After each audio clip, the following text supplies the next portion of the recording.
Do wherever you want. I don't want to block you. Oof. I'm at Rahal today. Congrats, Rahal. Logan McNaney. Okay, well, You're better looking than Rahal anyway. I know. Thank you. Same size. Yep.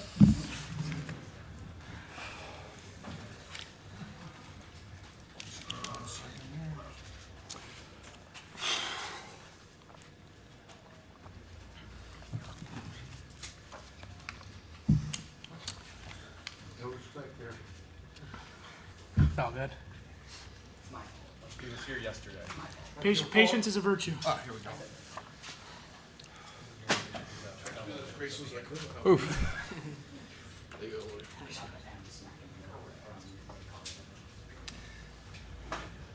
Okay, a little housework out of the way there. Congratulations to Maryland. We are at our national championship press conference. Maryland wins its third national championship, joining its 2017 and 1973 teams.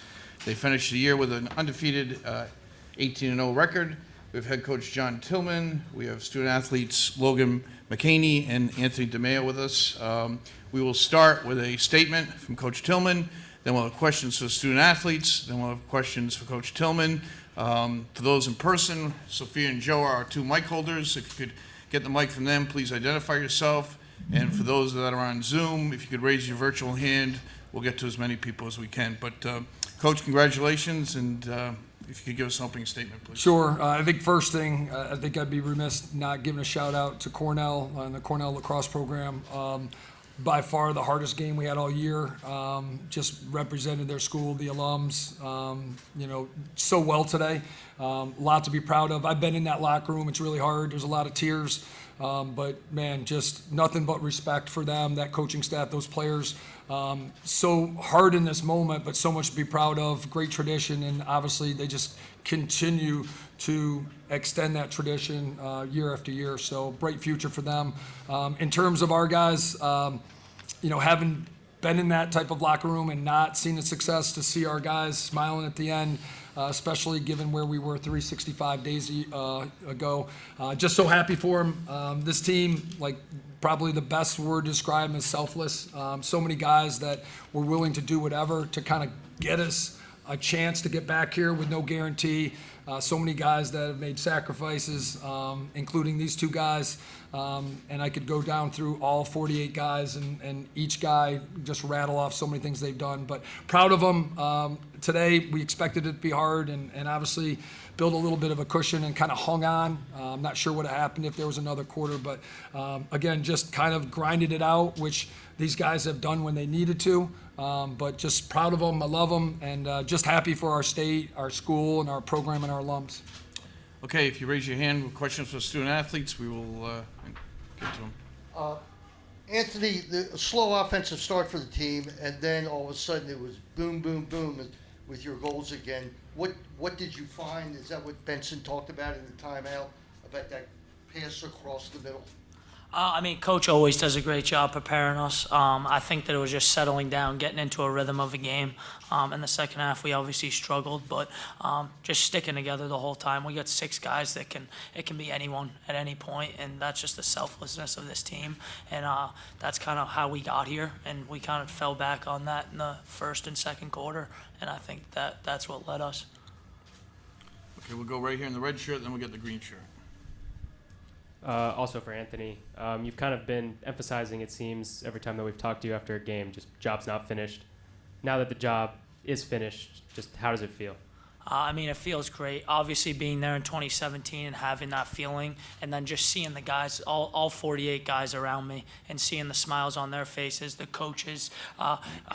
There's so many guys that made so many sacrifices this year and did so many great things for this team, whether they were playing or not. There's so many things behind closed doors that guys are doing, and just to see the smiles on everyone's faces, it's a moment that no one can ever take back from you, and that's kind of just what makes me go every day. Front row. This one's for Logan. I just have to know, how close were you to shooting that ball? Pretty close. I saw the Cornell goalie, Chase Erlin. He was kind of playing man and a half with the goal, so I tossed over to Matt Rahal. He scored a goal earlier this season against Virginia. I thought he was going to do the same thing, but worked out in the end. Okay, second row, we'll go with the two guys there. Nicky Wolcott, Diamondback. Logan, just how does the dream of winning a national championship compare to the reality right now? Yeah, growing up, I'm sure I can speak for all the guys on the team, even the coaches. You know, growing up. Going up where? Corner, New York, baby. You know, growing up, going to some of the Final Four tournaments, watching it on TV, playing at camps, like reenacting, like scoring the game-winning goal for the national championship, and turns out I played goalie. But just growing up and seeing all the other teams do what they did, and then going out there and do it ourselves is pretty special to me. Logan, 19 saves on Saturday, 17 today. What is it about championship weekend that helps you just see the ball so well? Yeah, I think I go into every game with the same mentality. Try not to get too riled up, stay calm, you know. But I knew going into the weekend that it was going to be challenging for the rest of the guys on the team with the heat and everything, the hydration and all that. Playing 2 games in 3 days. We practiced that throughout the season. And just knew I had to come in, see ball, save ball. Third row on the blue shirt. Josh Banner, WMUC. This is for anyone. Throughout the year, especially towards the end of the year, you begin to hear murmurs like, could this team be one of the best ever? And now that the journey's over, I'm curious, do you think that this team is one of the best ever?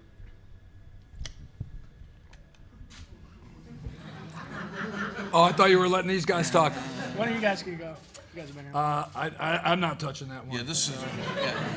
I thought they We'll were get to coach in a second. Okay. You got it, Let's Tony. do athletes still. I mean, there's been so many great teams over the years that I think what we did was just focus on getting better day by day, not kind of worried about that, not looking at all the social media stuff, and just focusing on us. I mean, that we had this end goal in mind, but it was taking it day by day. And, I mean, whether people want to say we're the best team ever or not, I mean, we're national champions, and that's all that matters. Patrick in the corner over here. Logan, Patrick Stevens from Lax Mag. When you kind of look at the way that Cornell spins the ball around, they're one of the better teams in the country, maybe almost as good as you guys. What did you guys do defensively to kind of stymie them and kind of bottle them up there really for the first, 45 minutes or so?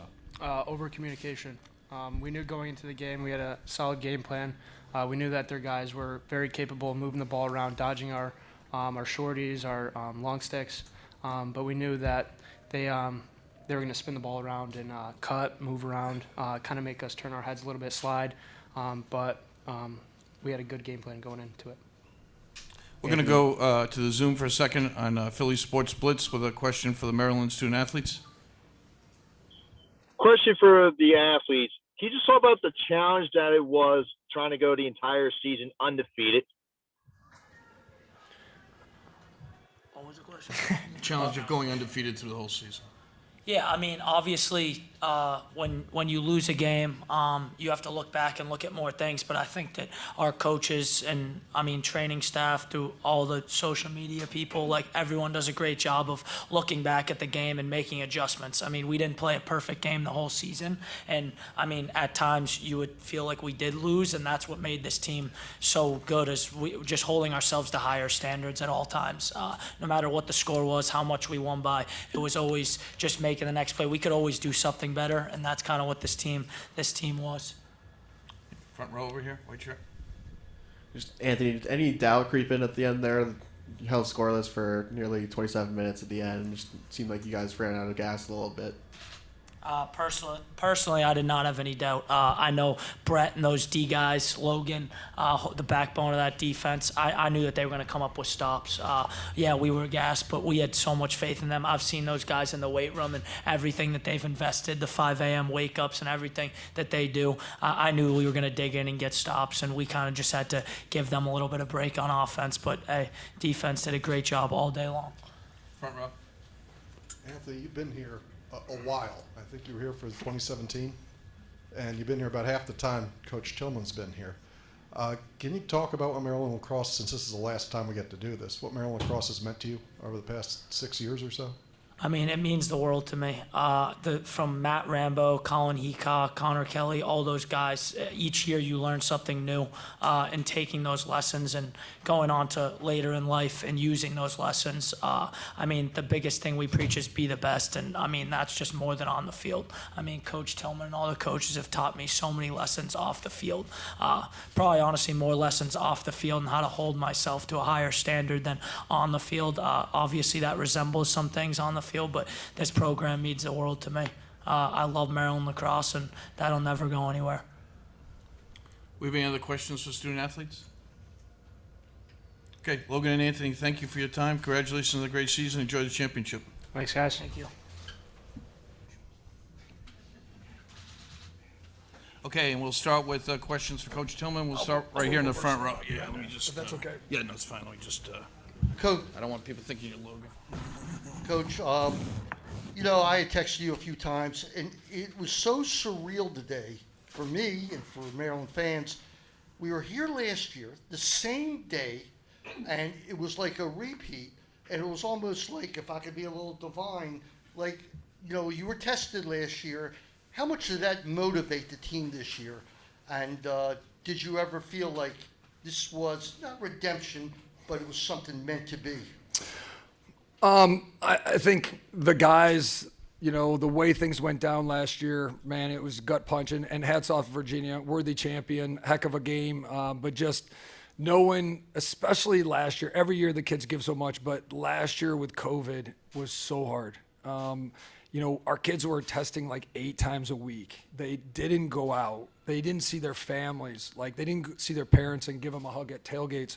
So the emotional, like, ending, just like all of a sudden getting that gut punch was like triple what it normally would be, because on a typical year, you know, on a Saturday, like, the kids can go home if they want, see their friends.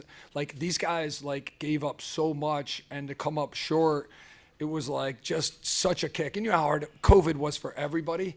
So, you know, you kind of walk away going, all right, no more Nick Grill, no more, you know, Jared. And as a coach, you always feel like I should have done different things. You know, I didn't do enough for them. When you lose, it's always the coach's fault. But then you didn't know, like, would Anthony come back? Would Bubba come back?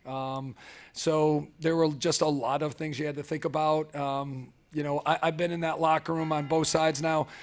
It's hard when you lose because the journey is so long, and the kids invest so much. And these kids, like Anthony said it, like, you could go down through our whole team. There are so many guys that, like, you don't know their names, but our guys love them. Like, guys are playing, you know, with their opposite hand in the goal. Guys are, you know, like on the scout team trying to be the other team for the week, you know, and watching film on the other guys and mimicking them. There's so many guys that made sacrifices. So many people on our staff. My boss is here, so Libby, I have to give her a big shout out. President Pines and Damon and our staff, they're awesome. They do so much for us behind the scenes. You know, Anthony, our trainer, you know, we didn't know if Roman was going to play today. So, you know, you get to the Final Four weekend, and all of a sudden, like, you know, Jack Kors pulls his hamstring, and then Roman gets hurt, and then Brett gets hurt, and in 2 days, you know, as part of the luck of the draw, we don't really do this very often. We do it for the Final Four, but if you lose some guys late, you're just not the same team. So luckily, we got those guys there.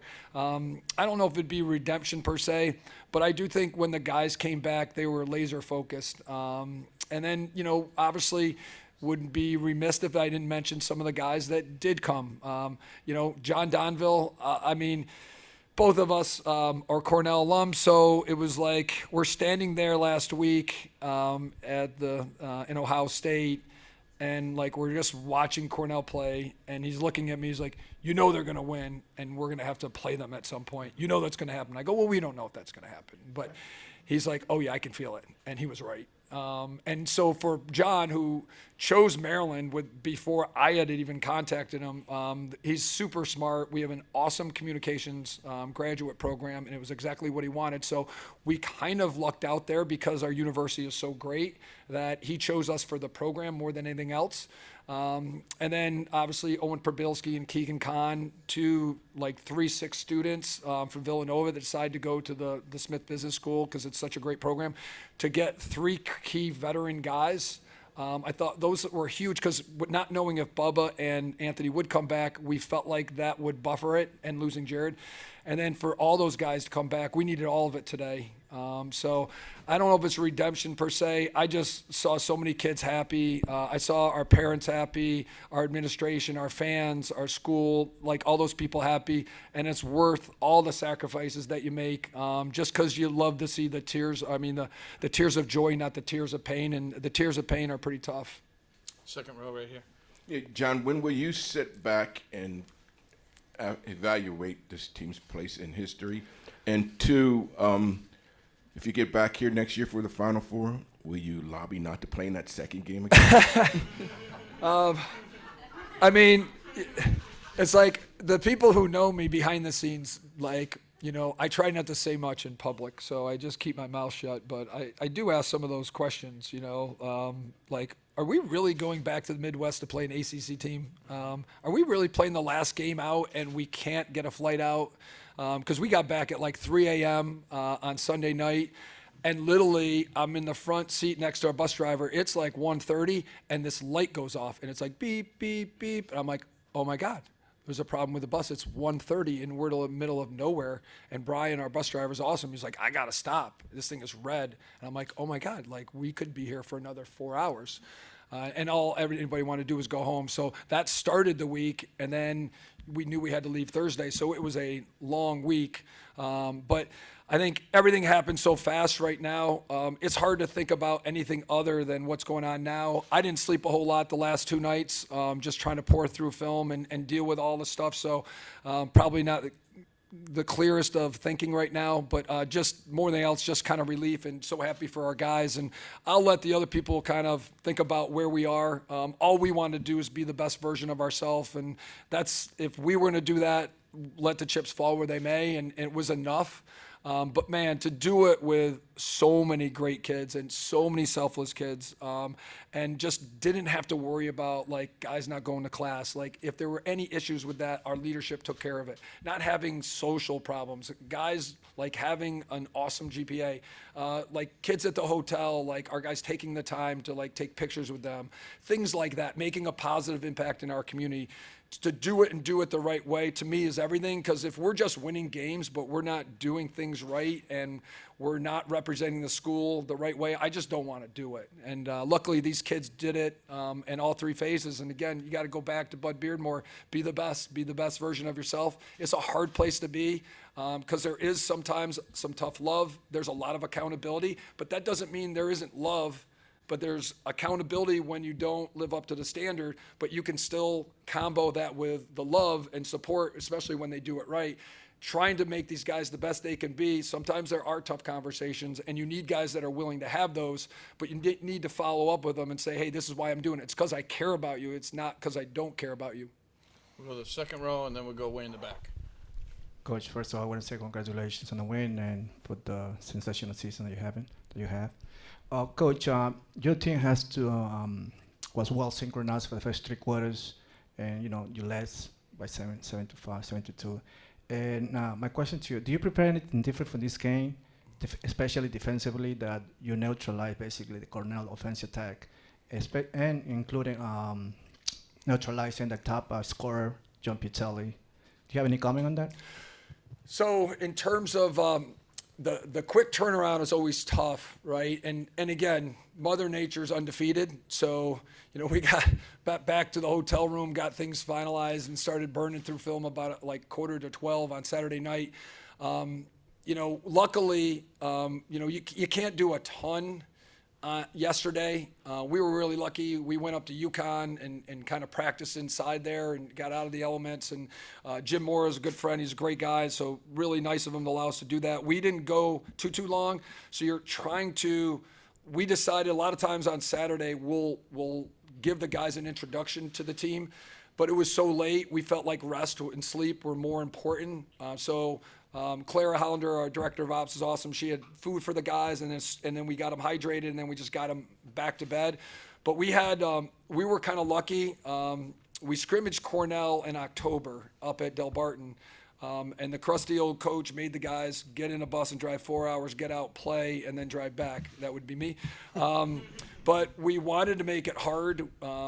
And we had a little bit of a baseline of who they were, and it just worked out that way.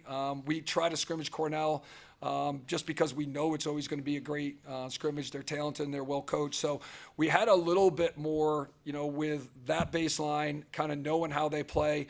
And to be honest, what helped us a little more this year is a lot of what they do. Coach Milliman at Johns Hopkins, when he was at Cornell, he brought a lot of that with him. So playing Hopkins twice helped us a little bit. We knew the personnel from the fall scrimmage, and then playing Princeton on Saturday, we were able to analyze that film and then go back to the last couple games. So Jesse Bernhardt does a great job with our defense. Carroll Kennedy does a great job with our faceoff guys. So when Luke's winning faceoffs, and obviously we have a good game plan, we can, kind of help our defense. Unfortunately, in that fourth quarter, we just kept having silly turnovers. And again, I think Cornell deserves a lot of credit for being disruptive. We just weren't as I guess good as we had been. I think could have been fatigued, but a lot of it I think you just have to give to Cornell. And we just needed to lean on that defense and Logan and just kind of hang on. Because everything, guys were cramping, guys just couldn't run, so we were throwing guys in different spots. But I give the guys a lot of credit. We talked to them about just grinding and surviving, and to do that in really, 2 games in 36 hours is pretty tough. But, man, we got a tough group of guys. In the back. Hey, Coach, congrats on the win. I'm Kate Calloway with Spectrum News in Syracuse and the Southern Tier. And you mentioned the Corning connection. Yeah. So how cool is it to see Logan be voted MVP, a kid from your hometown? Does that mean anything extra to you? It's super cool. Obviously, Logan could have gone a lot of places. So obviously I was selling, a lot of Corning stuff in the process, how close we are, only 5.5 hours. But I don't know, there was something about Logan. Obviously I know his parents, and he's not the biggest goalie, right? A lot of people would say, he's too small. Man, that guy plays a lot bigger than his size. And working with the goalies, I spent a lot of time with he and Drew and the other guys. So seeing how much he invests, I'm not surprised at how well he plays, and I'm sure he'll give credit to the defense because that's just Logan. But a small town kid, I think the first time I showed him around, he was like, Coach, that school is kind of big, and our town's not the biggest town, but when he came back, we kind of walked it together, and he fell in love with the place, and I think his teammates fell in love with him as well. So super cool, very humble guy, very down to earth. Again, his poise, composure, and just his upbeat attitude is huge because when things don't go well, he just doesn't panic. And that's a credit to he and his parents. We're going to do 3 more questions. Green shirt, a Zoom, and then a blue shirt. Coach, I think it's fair to say that your reputation is that you're a relentless human, and you have put that onto your team. Your team is also relentless. I'm curious how long you enjoy this for before you just throw a hat or a polo back on. That's a good question. I don't know. We talked about all year windshield mentality, always looking forward, and I think that's one thing that really helped us with this year was people talked about going undefeated. We never once talked about being undefeated. We always talked about like the goals that most teams have. You want to win your conference. Sure, you're trying to win each game along the way. We just know with the schedule we play, there's probably an off day that's going to happen, but you learn from it, you grow from it, kind of figure out what you need to do better. I don't think any college coach, at least that I know, is like, oh, we're going to go undefeated this year. You just try to prepare, but all of a sudden when it keeps happening, like, I'm not doing what those guys are doing on the phone, but you could hear in the background people talking about that. So you get a little concerned that you have to counter that narrative of like, let's not get caught up in that. Let's continue to be the best version of ourselves. And again, be the best. Like having that saying from Bud Beardmore, it makes it so easy for your team. It's like each day you got to be the best person, student, and player you can be. You committed to that. If that's too hard for you, we're not the right place. But that started 40 years ago. All we're trying to do is carry it on.